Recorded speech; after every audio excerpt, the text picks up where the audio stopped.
دوستو، دنیا کا ہر عظیم تعمیراتی منصوبہ انسانیت کو ملنے والے فائدے اور پیسے کے علاوہ اپنے پیچھے گہرے اثرات بھی چھوڑ جاتا ہے، اور منصوبہ جتنا بڑے پیمانے کا ہو اس کے اثرات اتنے ہی تباہ کن ہوتے ہیں۔ پیناما کینال اس کی واضح ترین مثال ہے۔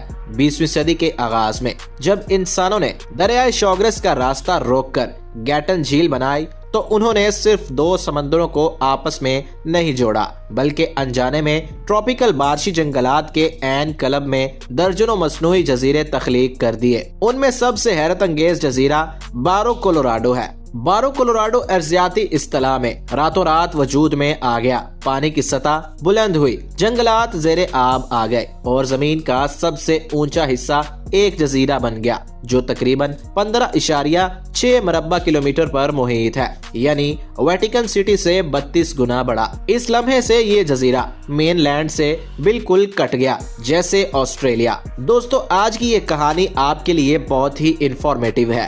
آپ سے درخواست ہے کہ ویڈیو کو آخر تک ضرور دیکھیے، اور اگر چینل پر نئے ہیں تو ہمارے چینل کو سبسکرائب ضرور کر لیجئے۔ پیارے دوستو، ورلڈ ان اردو میں سلمان بیگ کی طرف سے السلام علیکم۔ دوستو، تنہائی کے اس سفر میں یہاں ایک نازک ماحولیاتی نظام پروان چڑھا۔ تقریباً 100 سال بعد یہاں کچھ عجیب ہوا۔ زوال کے بجائے اس جزیرے کا نظام غیر معمولی حد تک مضبوط ہوا۔ سروے بتاتے ہیں کہ یہاں ہالر منکیز کے 65 گروپ موجود تھے، جن کی تعداد 1200 کے قریب تھی۔ یہ کثافت پاناما اور کوسٹاریکا کے عام جنگلوں سے کہیں زیادہ تھی۔ سلوتھ کی تعداد بھی 2 سے 3 گنا بڑھ گئی۔ اس کی وجہ یہ تھی کہ یہاں کوئی بڑا شکاری جیسے جیگوار یا پوما موجود نہیں تھا۔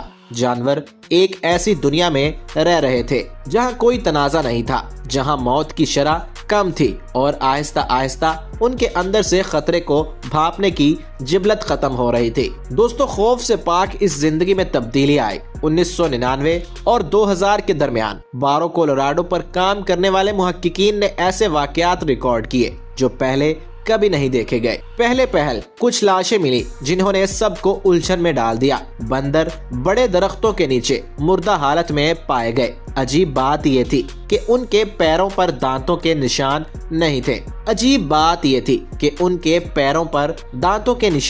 نہیں تھے اور نہ ہی انہیں زمین پر گھسیٹا گیا تھا، یعنی یہ کسی زمینی جانور کا کام ہی نہیں تھا۔ پھر مزید پریشان کن خبریں آئیں۔ لاشیں براہ راست درختوں کی چوٹیوں سے نیچے گر رہی تھیں۔ کچھ کے جسم پر گہرے سوراخ تھے تو کچھ کی ہڈیاں گرنے کی وجہ سے ٹوٹ چکی تھیں۔ حیرت کی بات یہ تھی کہ کسی قسم کی چینا جھپٹی یا مزاحمت کے آثار نہیں ملے، کیونکہ حملے اتنے تیز تھے کہ شکار کو رد عمل کا وقت ہی نہیں ملتا تھا۔ اعداد و شمار کے مطابق 12 ماہ سے کم عرصے میں جزیرے کے ہر بندر کے گروہ کا کم از کم ایک رکن مارا جا چکا تھا۔ اوسطاً ہر 3 سے 5 دن میں ایک کامیاب شکار ہو رہا تھا۔ یہ بالکل ایسا ہی تھا جیسے کسی شہر میں ہر چند دن بعد کوئی پر اسرار طور پر غائب ہو جائے اور قاتل کا سراغ نہ ملے۔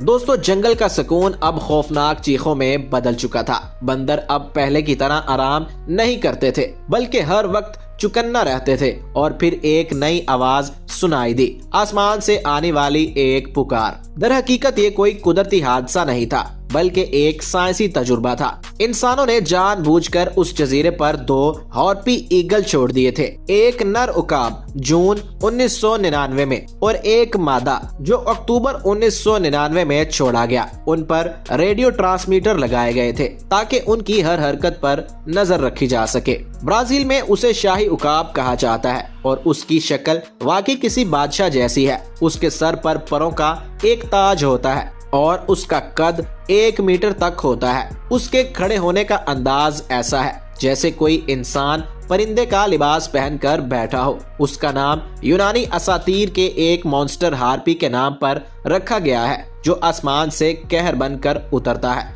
ایک مادہ ہارپی ایگل کا وزن 9 سے 12 کلو گرام تک ہو سکتا ہے، یعنی ایک درمیانے سائز کے کتے کے برابر۔ اس کے پنجے 5 سینٹی میٹر سے بھی زیادہ لمبے ہوتے ہیں، جو طاقت سے گرزلی بیئر کے ناخنوں کا مقابلہ کرتے ہیں۔ دوستو، آخر انسانوں نے اتنے خطرناک شکاری کو اس محفوظ جزیرے پر کیوں چھوڑا؟ اس کی 2 وجوہات تھیں۔